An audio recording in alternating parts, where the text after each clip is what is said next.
What's up, everyone? In this video, in this podcast, we are going to talk about sleep. And the reason why I decided to talk about sleep today is because I just did a long trip for about 7 days.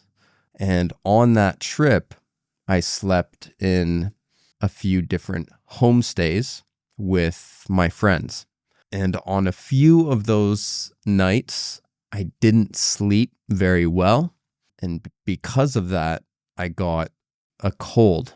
And that's why right now, when you can hear my voice, it probably sounds like my nose is a bit stuffed. And that's because I have a cold right now. It's like a flu, but not as bad as the flu. I don't think it's COVID, but right now I just have a stuffy nose and I cough sometimes and I just feel a bit tired. So hopefully in the next day or two, it will start to get better and I will feel back to normal.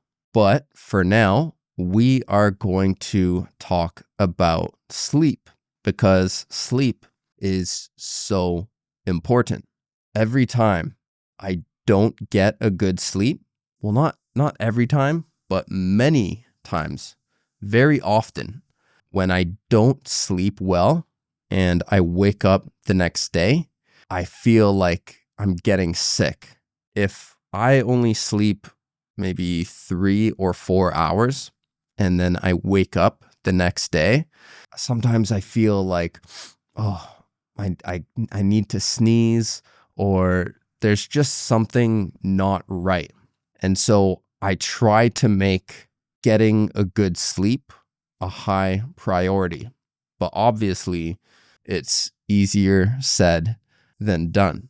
By the way, if you can understand a lot of this podcast, but you're still having trouble with speaking, then make sure to check out my complete American English pronunciation course. In that course, I won't only teach you all 44 sounds in the IPA, but I will also help you use them in real situations. Many people have learned the sounds in the IPA, but they still can't speak those sounds when they try to speak English. And that's because they've learned the sound, but they haven't practiced it enough. And that's why in this course, I've included hundreds of practice words and example sentences that are super useful in daily life. So we give you the knowledge and the practice to actually improve your pronunciation. If this course is interesting to you, then just scan this QR code right here or click the link in the description below. Check it out. I think you will love it. Okay, let's get back to the podcast. And on this trip with my friends, like I said, there were a few nights that I didn't get a very good sleep. And the first night was because I was in a room with my friend. We had 2 beds next to each other.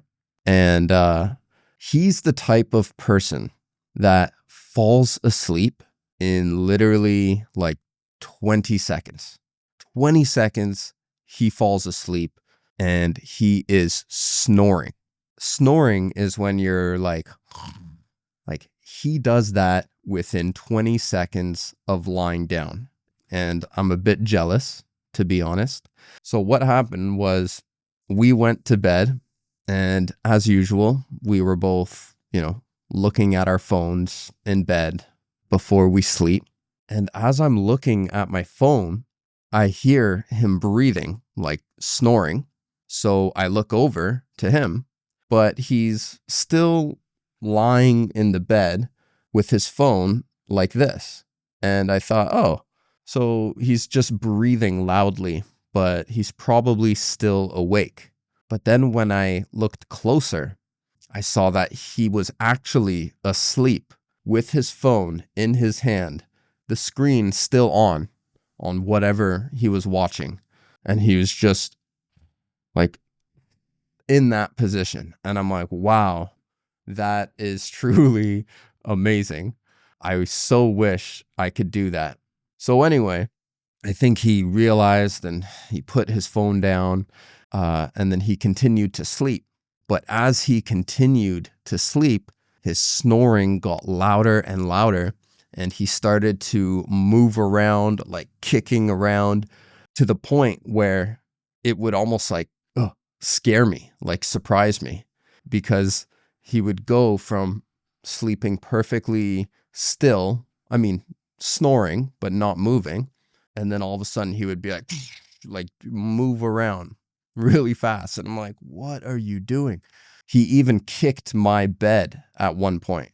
He kicked my bed, and he was probably moving around so much because he was dreaming. And usually when we dream, our body actually, like our brain stops our body from moving. But maybe he was stressed out or he was thinking about some things and he didn't go into a deep sleep.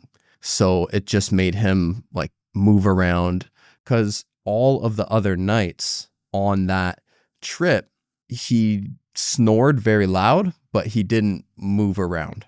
Long story short, I didn't get a very good sleep that night. I think I slept around 3 hours. And opposite to him, I'm not a good sleeper. I'm a very light sleeper, which means it's very easy for me to wake up. And it usually takes me a long time to fall asleep. Maybe some of you have this problem where you just can't fall asleep very quickly. Maybe you are overthinking, or maybe you're relaxed, but you close your eyes and your brain just doesn't shut down.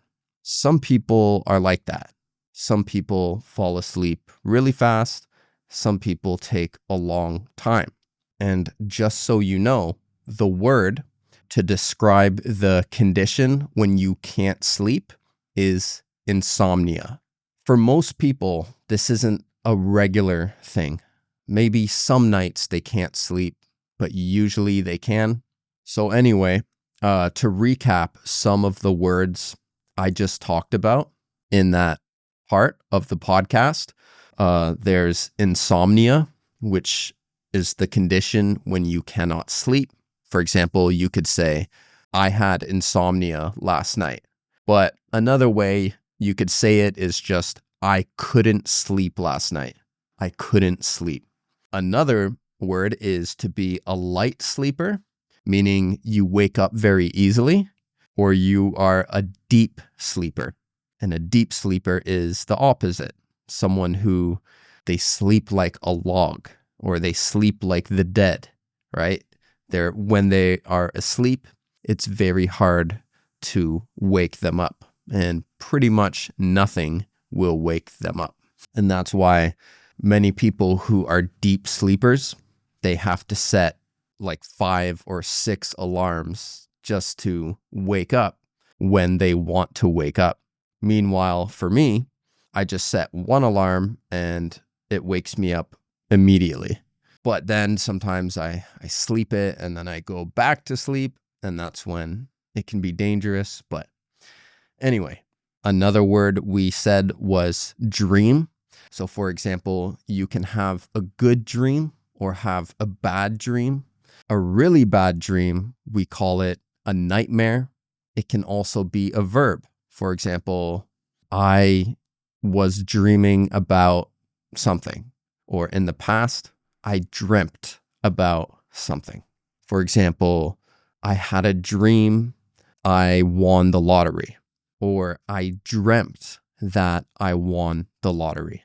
All right, let's move on to the next part, where these are some tips that might help you to sleep And they're not going to be the super common ones like, oh, don't drink coffee at nighttime, or don't use your phone before bed, because pretty much everyone knows those rules, but you could often still have trouble falling asleep. From the many books that I've read about sleep and the people I've talked to and my own experience, in my opinion, the biggest thing for sleep is stress. For example, if you can't sleep and you don't know why, then it's likely because you have something that is stressing you out. And sometimes it's not obvious. Like sometimes we think about it and think, no, I'm not too stressed out. There's nothing bothering me too much. But sometimes you really have to go deeper, like think really deeply in your head if there's something stressing you out. And in my experience, often it was something that I didn't want to admit was stressing me out. I can't give any specific examples, but it would often be something that is a problem in my life that is difficult to solve. And so I would just try not to think about it. But then when I would go to sleep, that problem would be like in the back of my head, and I would end up tossing and turning or just looking at my phone to try to distract myself and end up not getting a very good sleep. And by that, I mean a terrible sleep, maybe just a few hours or sometimes no sleep at all. So for me, the number one thing for getting good sleep is managing your stress. One way I would take care of that is a few hours before I go to bed, I write out all the things I'm going to do the next day, specifically. And if I do that a few hours before bed, not right before bed, but a few hours before, and then you tell your brain, like, it's okay, we have planned for the next day, you can relax now. And then when you go to bed, you're a lot less likely to overthink. Another thing that is really important for sleep, and this you probably already know, is going to bed at the same time each night. Because sometimes what happens is if you always go to bed at 12 or 1 or 11, for example, and then you skip that time, then sometimes you won't feel tired anymore and it will be hard to go to sleep. Okay, the third thing for getting a good sleep is making sure your room is not too hot. If your room is too hot, then that can stop you from sleeping. When we sleep, our body temperature naturally lowers.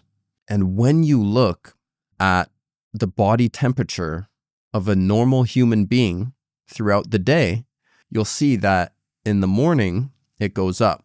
And then after the afternoon, it starts going down. And it reaches the lowest point at around 3 or 4 a.m.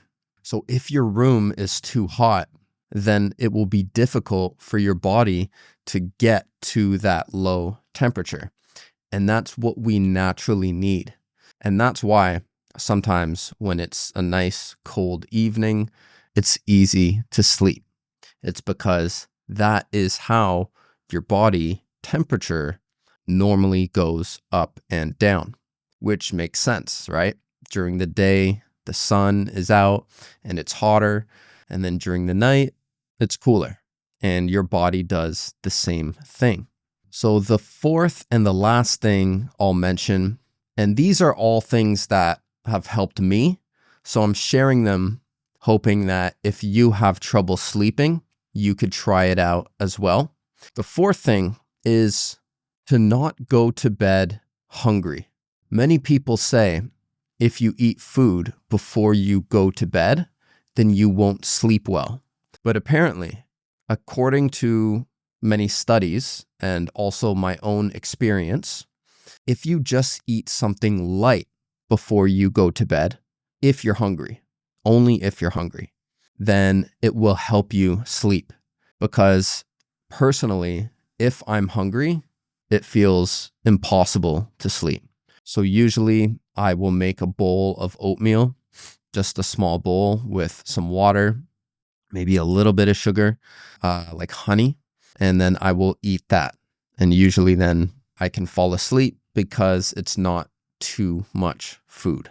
So yeah, guys, I don't want to make this podcast too long, so I'm going to leave it at that. You can let me know in the comments if you have trouble sleeping or if you sleep really well, and let me know what helps you sleep.